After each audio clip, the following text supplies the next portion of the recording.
चला तर आज आपण बनवणार आहोत मटर वेज कोफ्ते। तर त्यासाठी आपण इथे घेतलेला आहे हिरवे वाटाणे, हिरवी मिरची, मेथी, शिमला मिरची, पत्तागोबी, फुलगोबी, कोथिंबीर आणि लसूण।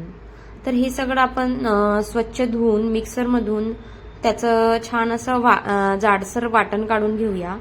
जाडसर यासाठी म्हणजे आपल्याला त्याचे कोफ्ते बनवायचे आहेत, तर आपण त्याची बाइंडिंग आपली बसली पाहिजे असं काढायचं आहे। तर आपलं हे मिश्रण रेडी आहे। त्यात आता आपण फुलकोबी ही खिसून घालूया आणि सेम तसंच आलू सुद्धा आपण एक उकडलेला आलू सुद्धा खिसून यामध्ये मिक्स करूया, म्हणजे आलू घातल्याने थोडी त्याला बाइंडिंगला आपल्याला थोडी हेल्प होईल।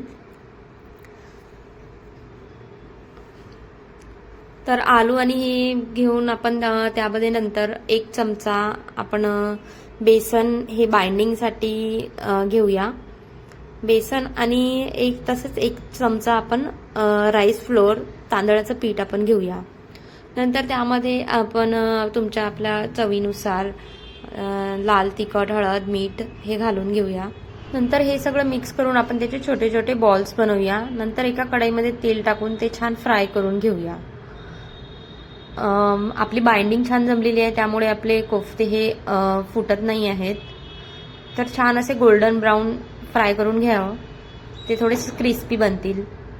चला तर आपण आपले कोफ्ते हे तळून झाले, तर हे बघा कसे छान असे क्रिस्पी आणि आतून छान असे मुलायम झालेले आहेत।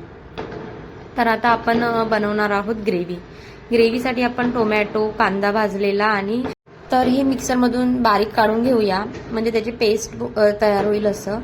नंतर कढईमध्ये थोडं तेल टाकून जिरं मोहरी टाकून त्यात ही आपण काढलेली पेस्ट टाकून थोडंसं असं भाजून घेऊया छान। त्यानंतर त्यामध्ये आपण लाल तिखट, गरम मसाले, हळद, मीठ चवीनुसार हे सगळं आपण ॲड करूया। नंतर ते तेलामध्ये थोडं छान असं भाजून घ्यावं, म्हणजे मसाले सुद्धा आपले भाजून निघतील। नंतर त्यामध्ये थोडं पाणी टाकून त्याला थोडं फिरवून घेऊया, म्हणजे आपली ग्रेव्ही ही रेडी होईल। तुम्हाला जर एकदम लाल तर्रीसारखी ग्रेव्ही हवी असेल तर तुम्ही लाल तिखट आणि तेल थोडं जरा एक्स्ट्रा टाकू शकता।